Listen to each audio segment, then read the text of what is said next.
push that rock here with Simpson Math. Let's look at this sequence. What I like to do is first eliminate whether it's arithmetic or not. Are we adding the same numbers? See, we added 11, but no, then we added, what is that, 21? So no, we're not adding the same numbers, so it's not arithmetic, so I can't think of a linear equation that's going to give it to me. Is it multiplying each time? Well, whatever I multiply 2 by to get 13, I'm not going to multiply 13 by the same thing and get 34. That's too big. And 34 over 13 is more than 2, and 13 over 2 is more than 6. So no, that's not working. So it's not exponential, not a geometric sequence, and there's not an exponential equation that's going to get it to me. Well, when I'm stumped, if it's not one of the two easy ones, then I create a table of values with the input. So this is the first term, second term. So in the second input, we get out 13. Third input, we get out 34. Fourth input, we get out 65. Okay, and I try to look for a pattern. And we already said that the first difference, it's not linear, because this is 11, this is 21, and this is 31. Oh, but look, it is going up with its second difference by the same number every time. So that means a second degree polynomial. Second degree polynomials look like this. They're quadratic. A second degree polynomial will describe this sequence. Oh, that's nice to know. So if I can't figure out what A, B, and C are through reasoning, you can just create a system of equations to solve. So here's what you do. You put in this input for that output. So the output is 2 when the input is 1.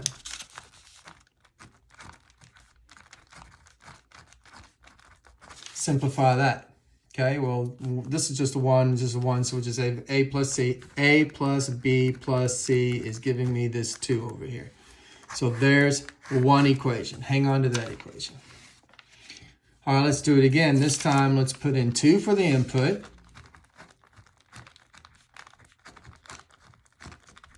And get out 13 for the output, because 13 is the second term. So it's the output for 2. And I'll simplify it. 13 equals, that's A times 4 plus B times 2 plus C. So that's 4A plus 2B plus C is equal to 13. So there's a second equation. We just need one more. Why do we need 3? Because there's 3 things we're looking for. If we're going to try to describe a second degree polynomial, well, we need to know the leading coefficient, the linear coefficient, and the constant. So we need all 3 coefficients. So we need 3 equations. Okay, so I've got 2 of them here. Let's get a third one. So this, you guessed it, we're going to put in 3, our third input. That's supposed to be a 3. What was the third output? 34. So I have, that's A times 9 plus B times 3 plus C is 34. So my third equation is 9A plus 3B plus C equals 34. And there's my third equation. So I have 3 equations now. Here they are. Okay, there's my 3 equations. And what I want to do is solve this system of equations. Find the A, B, and C that makes this true, but also makes this true, and also makes this true. Well, the way to do this is to do it a step at a time.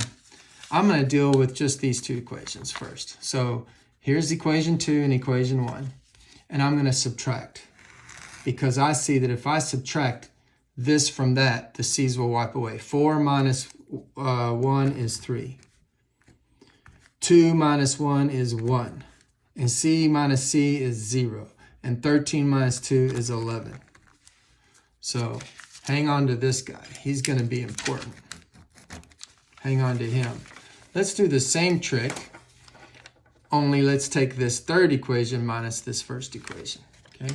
So here's the third equation minus the first. 9 minus 1 is 8. 3 minus 1 is 2.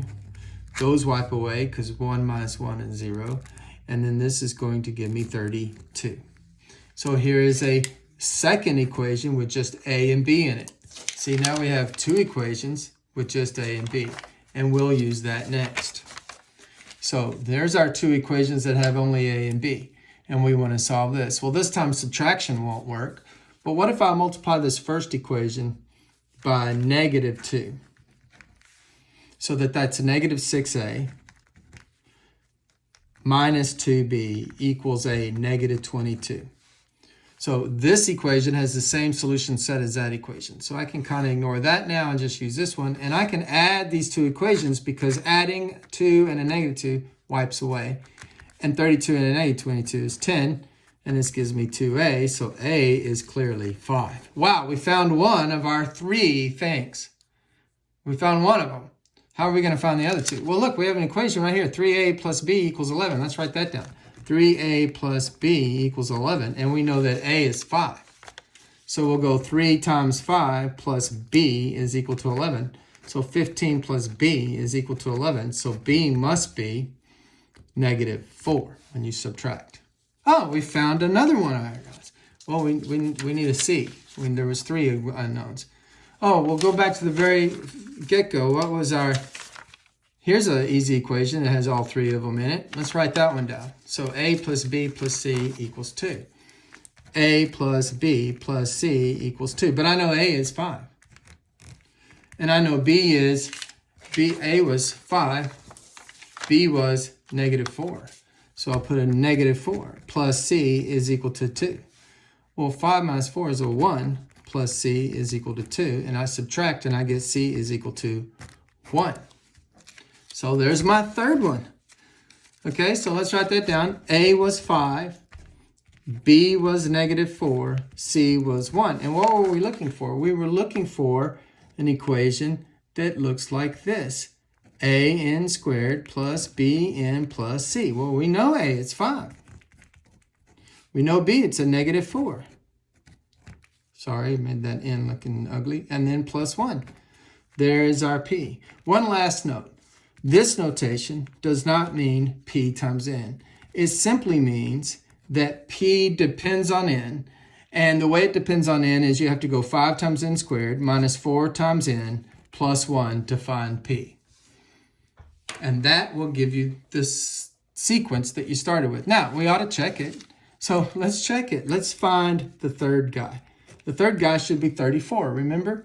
Yeah, it was 34. In our original sequence. Go all the way back to the beginning. And I lost that slide. I don't know where it is anymore. There it is. 1, 2, 3. The third one's 34. So let's see if we get 34. 5 times 3 squared minus 4 times 3 plus 1. Well, that's 9, right? That's a 9. 9 times 5 is 45. And that's a minus 12 plus 1. And sure enough, when you back up 12 from 45, you are at 33, but you add 1 and you get 34. So it checks. This is our answer. That is the general formula that will produce all the terms of the sequence given the position. You tell me the position, you want to know the 55th position, I just put in 55 for N in both for these things. I do the little math and boom, I know the 55th output of that sequence. Math made simple at Simpson Math.